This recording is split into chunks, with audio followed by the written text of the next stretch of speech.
One of the things people worry about when in any kind of sales scenario is objections. It sounds bad and it makes you think that things aren't possible. But an objection is nothing to worry about. They're just complaining about what the issue is. So anytime it is that you get an objection, we'll go through a couple examples here. Number one, you've got to understand what it is that they're saying. So that's why you listen.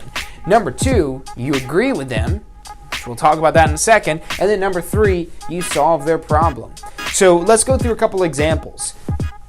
One might be where you're trying to get maybe a listing or get somebody to work with you, trying to transact with somebody, but you're new to the business. It's a problem we see a lot with people that just got their real estate license. They're worried about, and usually it doesn't even become an issue, but they're worried about people not wanting to work with them because they're brand new to the real estate business. So maybe you're on a listing appointment, you're trying to get the contract signed, and they say something like, oh, well, we're just not ready to do it yet. Well, what is holding you back from doing this? Well, and that's what we're doing here to understand. We're asking questions, we're soliciting answers to try to understand what the real issue is here, because them just saying, oh, we're not ready to make a decision yet. Well, what would make you ready? What's holding you back? Trying to figure out getting that answer of what the real problem is. And they might say, well, we interviewed a couple people, or we've got an interview coming up with somebody that's more experienced.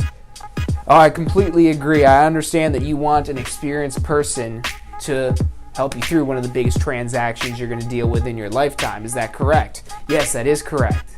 So what we did there is we understood what the issue was. We agreed with them. I mean, who wouldn't want somebody experienced? It makes sense. Now we've got to solve the problem. This is where the magic happens.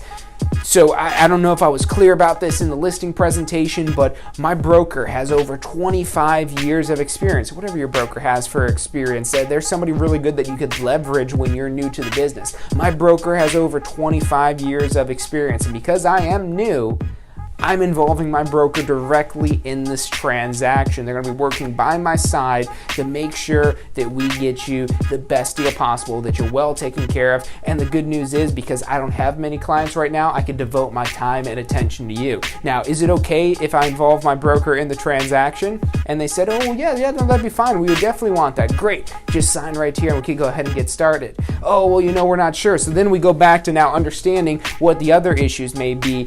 We agree with them, and we solve the problem. So that's how you handle any sort of objection, or what we could just call it as a complaint. You understand, number one. Number two, you agree with them, because if you go from opposition, if you try to argue that you are experienced when you're really not, that doesn't even make sense. So you agree with them that they do want somebody with experience, and then you have a solution to the problem, and now that the problem is solved, there should be nothing holding you back from doing the deal. So that's how you overcome any objection.